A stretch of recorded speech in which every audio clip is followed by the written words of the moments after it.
बिस्मिल्लाहिर्रहमानिर्रहीम, अस्सलाम वालेकुम। मैं असदुल्ला ख़ान हूँ। शेख रशीद अहमद साहब ने ईद के मौके पर कुछ इंटरव्यूज़ रिकॉर्ड कराए जो कल रात को नशर हुए हैं मुख्तलिफ़ चैनल्स पर। ईसा नकवी साहब का ख़ास तौर पर जो इंटरव्यू है वो इंकिशाफ़ात से भरपूर है। कुछ इंकिशाफ़ात अमीर अब्बास के शो में भी किए गए हैं। आदिल वड़ाइच ने भी अगरचे उनका इंटरव्यू किया है जिसका मैं कुछ हिस्सा देख सका हूँ, लेकिन ये जो इंटरव्यू है ये इंकिशाफ़ात से भरपूर है और इसमें कई चीज़ें तो बिल्कुल पहली मर्तबा हमारे सामने आई हैं जिस पर और मुझे नहीं पता शेख रशीद साहब ने ये बातें कैसे कह दी। अगरचे वो ऐसा लगता है कि ना करते कह गए, ऐसा लगता है कि शायद बार बार उनको एहसास हो रहा था कि ये बातें नहीं कहना चाहिए और कई दफ़ा ऐसा लगा कि शेख रशीद ने अपने आप को रोक लिया। लेकिन फिर भी हो सकता है शेख रशीद ने ये बातें करके समझा हो कि मैं 99% तो छुपा ही रहा हूँ, 1-8% ही बता रहा हूँ, बहुत कुछ तो मैंने छुपा ही लिया है। लेकिन उन्हें ये नहीं पता शायद कि वो जो 1% बता रहे हैं वो भी बहुत सारे लोगों के लिए हैरान कुन भी है, इंकिशाफ़ात से भरपूर भी है। कुछ स्टोरीज़ हमारे पास मौजूद हैं ऑलरेडी, मीडिया पर्सनस के पास ऑफ द रिकॉर्ड मौजूद हैं। मसलन सदाकत अब्बासी साहब के साथ क्या हुआ है, मुसर्रत चीमा और जमशेद चीमा के साथ क्या हुआ है, मलाइका बुखारी के साथ और लोगों के साथ, ये ऑफ द रिकॉर्ड चीज़ें जब ज़ाहिर है कुछ लोग मिलते हैं वो बताते हैं, लेकिन वो चूँकि ऑफ द रिकॉर्ड होती हैं तो कोई भी उसको नशर नहीं करता, कोई भी उसको बताता नहीं है। तो इसलिए इन बातों में नई बात यह है कि ये जो शेख रशीद साहब ने कहा है ये पहली दफ़ा ऑन द रिकॉर्ड उन्होंने कह दिया है। और ख़ास तौर पर मैं समझता हूँ कि मुनीब फ़ारूक पर एक चार्जशीट उन्होंने लगा दी है कि मुनीब ने जो इंटरव्यू किया वो कुछ लोगों की जिन्होंने शेख रशीद को हिरासत में रखा था उनकी मौजूदगी में वो इंटरव्यू हुआ और वो उनकी मौजूदगी में हुआ और वो इससे खुश नहीं थे इस इंटरव्यू से, क्योंकि उनका तकाजा ये था कि वो सब बातें कही जाती जो उनको लिख कर दी गई हैं, लेकिन वो बातें उन्होंने नहीं की। ये सब बातें शेख रशीद ख़ुद बता रहे हैं। अब क्या बातें, कौन सी बातें मेरे ख़्याल में जो मेरे लिए इंकिशाफ़ात हैं या मुझे लगता है कि बड़ी हैरान कुन है, वो बातें कौन सी हैं, उनमें से चंद एक मैं आपके सामने रखता हूँ।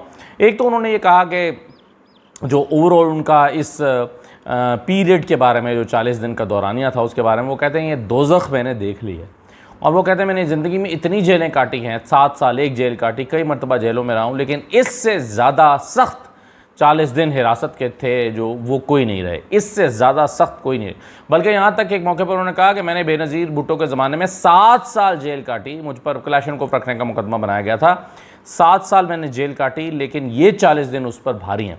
और वो कहते हैं कि अब ये इतने सख्त दिन थे कि ये दोज़ख थी और अब तो मैं सीधा जन्नत में जाऊँगा। यानी उनको लगता है कि अब उनका इसके बाद तो हिसाब किताब नहीं होगा और उनके सारे गुनाह माफ़ कर दिए जाएंगे और वो सीधा अब जन्नत में ही जाएंगे, क्योंकि दोज़ख तो वो देख चुके हैं, दोज़ख और क्या होगी। शेख रशीद के लिए ये दिन इतने सख्त है। इसकी डिटेल्स वो ये ज़्यादा नहीं बताते कि क्यों सख्त है और ऐसा क्या हुआ। शायद वो ये भी कह रहे हैं कि बल्कि वो ये यकीन कह रहे हैं कि नहीं उनको तशद्दुद नहीं किया गया, मार पीट नहीं की सब चीज़ें नहीं की गई, लेकिन साथ साथ वो कहते हैं कि ये दिन बहुत सख्त है। शेख रशीद साहब ये कहते हैं। अच्छा, अब वो कहते हैं कि जी मैं प्रोजेक्टर पर रात को अचानक वीडियोस चलना शुरू हो जाती थी दीवारों पे। वो कहते हैं मैं दिन में उठाकर वो दीवारें ठोक बजा के देखता था कि ये क्या है, ये स्क्रीनें नहीं है, दीवार पे चलती थी, यानी वो प्रोजेक्टर चलते होंगे। अब वो कहते हैं वो कहीं दिखाई नहीं देते थे प्रोजेक्टर कहाँ से चल रहे थे। हो सकता है कि वो फिर जो है वो ज़ाहिर है वो प्रोजेक्टर कहीं से तो उसकी शुआएँ दीवार पे गिर रही होंगी, लेकिन वो कहते हैं कि वो इतनी खौफनाक थी, खौफज़दा कर देने वाली थी और अजीब व गरीब मूवीज़ थी कि मुझे अपने आँखों पे तकिया रख के और नींद की गोलियां लेके सोना पड़ता था। इस तरह के प्रोजेक्टर लगाकर उनको बेआराम किया जाता था। और ये सिर्फ शेख रशीद साहब के साथ नहीं हुआ, ये और भी लोगों के साथ हुआ है और भी लोगों के साथ जो है वो इस तरह की उनको अज़ियत दी गई है। ये शेख साहब कहते हैं कि ये सब कुछ जो हुआ उससे उनकी याददाश्त सख्त मुतासिर हुई है और उनको वो चीज़ें भूल रही हैं। और वो कहते हैं डॉक्टर कहता है कि रिकवर करने में 1 साल लगेगा। वो कहते हैं इसीलिए मैं ज़्यादा इंटरव्यू नहीं दे रहा कि कुछ गलत बात ना कह दूं, क्योंकि पूरी तरह से उनको कंट्रोल नहीं है अपनी ज़बान पर। ये बातें उन्होंने कही हैं। फिर वो कह रहे हैं कि सबसे ज़्यादा जो ऐसा लगता है कि शेख रशीद पर दबाव रहा वो बुशरा बीबी के ख़िलाफ़ बयान देने पर दबाव रहा। यानी जो शेख रशीद की सख्ती थी वो किसी जुर्म के नतीजे में नहीं थी, बल्कि शेख रशीद चूँकि एक अहम आदमी है इसलिए उसको हिरासत में लेकर दबाव डाला गया कि वो बुशरा बीबी के ख़िलाफ़ बयान दे, बुशरा बीबी के ख़िलाफ़ बयान देने के लिए दबाव डाला गया। और बल्कि एक मौके पर उन्होंने कहा कि मुझे, बल्कि आगे चल के मैं आपको बताता हूँ, वो कहते हैं बुशरा बीबी के ख़िलाफ़ बयान देने के लिए मजबूर किया जाता था। मैंने कहा कि कभी मैं उनसे मिला ही नहीं हूँ, मैंने कभी उनको देखा नहीं है, मैं उनसे कभी मिला नहीं हूँ, मैं इसलिए ये बातें नहीं कर सकता। उन्होंने कहा कि जुल्म और बर्बरियत का वक्त था, जुल्म और बर्बरियत का वक्त था ये जो चिल्ला था उनका 40 दिन का। फिर वो कहते हैं कि इस चिल्ले से मार देते तो बेहतर था, और मैंने कई दफ़ा मौत की दुआ मांगी कि या अल्लाह मुझे मौत आ जाए। अब वो कैसा मुश्किल वक्त था ये, या कैसा मुश्किल चिल्ला था ये वो नहीं बता रहे, ये उन्होंने नहीं बताया। आखिर वो कहते हैं मुझे मारपीट भी नहीं की गई, मुझे तशद्दुद नहीं का निशाना नहीं बनाया गया, लेकिन इसके बावजूद वो कहते हैं कि ये इतना सख्त था कि अगर इस चिल्ले से, यानी ये 40 दिन गुजारने से बेहतर थे कि अगर मुझे मार दिया जाता तो आसान होता, और मैं मौत की दुआ मांगता रहा। ये बातें वो कर रहे हैं। फिर वो कहते हैं कि क्रेन होती है जिससे और लोगों को भी लटका के और उनसे इन्वेस्टिगेशन की जाती रही, या उन्हें मनाया जाता रहा मुख्तलिफ़ चीज़ें करने के लिए। मैं पिछले दिनों, मुझे एक दोस्त जो चश्मदीद गवाह हैं इन चीज़ों के, वो बता रहे थे कि वो कहते हैं कि अगर इमरान खान को अभी भी इन लोगों से शिकवा है जिन्होंने आके प्रेस कॉन्फ्रेंस की, इनको पता चल जाए कि इन्होंने प्रेस कॉन्फ्रेंस किन हालात में की, तो इमरान खान आप जो है वो कभी इनसे मुँह ना मोड़े और इनका हमेशा रिगार्ड करे कि ये इन लोगों ने अगर 4 दिन बाद भी प्रेस कॉन्फ्रेंस की तो क्या कुछ झेला 4 दिन में, और फिर प्रेस कॉन्फ्रेंस की, तो ये लोग जो हैं वो मुश्किल वक्त से गुजरे हैं। अब वो क्रेन का हवाला दे रहे हैं कि क्रेन है, उसमें बंदे को बांध के या लटका, उल्टा, कुछ लोगों को तो उल्टा भी लटकाया गया, उल्टा लटका देते हैं और फिर उससे वो चीज़ें जो करवानी होती हैं वो कही जाती हैं। ये शेख रशीद साहब ने बताया, वल्लाहु आलम। शेख रशीद साहब कहते हैं कि मुझे जब ये करने की कोशिश की गई तो वहाँ पिंडी का बंदा था, उसने कहा कि ना करो, ये इसका कुछ जो है वो ये मर जाएगा और फिर गले पेटे पड़ जाएगा। तो अगर इसका मतलब ये हुआ कि शेख रशीद के साथ ये करने की कोशिश की गई तो और भी लोगों के साथ भी किया जाता होगा, ये तासुर वो दे रहे हैं। अब ये तो देखें, वो लोग बताएंगे जब कोई वक्त बदलेगा, हालात तब्दील होंगे, और वक्त एक सा नहीं रहता। कभी हो सकता है कि वो वक्त बदले कि जब लोग अपने ऊपर बीती कहानियाँ सुनाएं तो फिर सदाकत अब्बासी बताएंगे कि उनके साथ क्या हुआ और उनके साथ क्रेन का इस्तेमाल किस तरह से किया गया। ऐन मुमकिन है कभी वो बताएँ। जब वक्त बदल जाएगा, जब हालात ऐसे नहीं रहेंगे, हो सकता है कि वक्त तब्दील हो तो फिर ये सारी स्टोरीज़ हमारे सामने आएँ। लेकिन उसका इशारा शेख रशीद ने बार बार अपने इस इंटरव्यू में दिया है। तो वो कहते हैं कि जी मुझे फिर क्रेन पर नहीं चढ़ाया गया और मुझसे रहम कर दिया गया। उन्होंने कहा कि मैंने सारी उम्र गेट नंबर 4 की जो है वो सियासत की है, हिमायत की है गेट नंबर 4 की, और मैंने कभी सोचा नहीं था कि मेरे साथ भी ये होगा और मुझे ये दिन देखना पड़ेंगे। यानी वो कहते हैं कि बेसिकली वो कहना चाह रहे हैं कि मेरी वफ़ाओं का रसीला मुझे ये दिया गया है, सारी उम्र की वफ़ाओं का, कि मुझे इन दिनों में से गुजारा गया है। वो कहते हैं कि मुझे ये कह दिया गया था कि जब इलेक्शन होंगे तो आप जेल में होंगे। तो वो कहते हैं कि मैं इसके लिए ज़हनी तौर पर तैयार था, और इलेक्शन ख़त्म हुआ तो मुझे छोड़ दिया गया। तो मैं तो तैयार था कि इलेक्शन होंगे तो इलेक्शन में तो मैं जेल में ही हूँगा। फिर उन्होंने कहा कि मैं 9 मई से पहले पाकिस्तान में था ही नहीं, रब्बे काबा की कसम खा रहे थे, खाना काबा की कसम खा रहे थे, और वो कह रहे थे कि मैं तो 9 मई से एक रात पहले, मेरा पासपोर्ट देख लें, मैं तो एक रात पहले पाकिस्तान पहुंचा हूं, तो मैं तो किसी किस्म की अगर कोई प्लानिंग हुई भी थी तो उसका हिस्सा नहीं था। तो मेरा तो 9 मई के हवाले से कोई किरदार ही नहीं था और मैं उसमें शरीक ही नहीं था। और ज़ाहिर है वो पीटीआई के मेंबर भी नहीं है, उनका क्यों किरदार हो सकता था। और शेख रशीद अगर कोई ऐसा किरदार होता भी, अगर शेख रशीद यानी अगर ऐसा कोई प्लान होता भी तो शेख रशीद कभी उस प्लान का हिस्सा ना बनते, बल्कि उल्टा समझाते कि इस तरह की हरकत ना करो। शेख रशीद को जितना हम जानते हैं उससे उनसे ही तवक्को की जा सकती है। वो कहते हैं कि जी इस वक्त जो है ना वो मुझ पर जितने केसेस हैं, एक अदालत में 14 केस हैं, एक में 3 केस हैं। वो कहते हैं लाहौर एक केस के लिए मुझे जाना पड़ता है तो 50,000 तो सिर्फ आने जाने का पेट्रोल लगता है।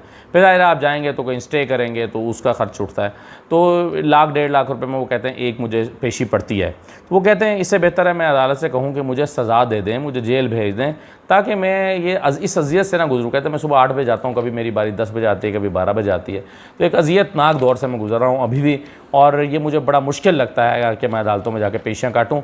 इससे बेहतर है कि मैं जेल काट लूँ। शेख रशीद ने ये बातें भी की।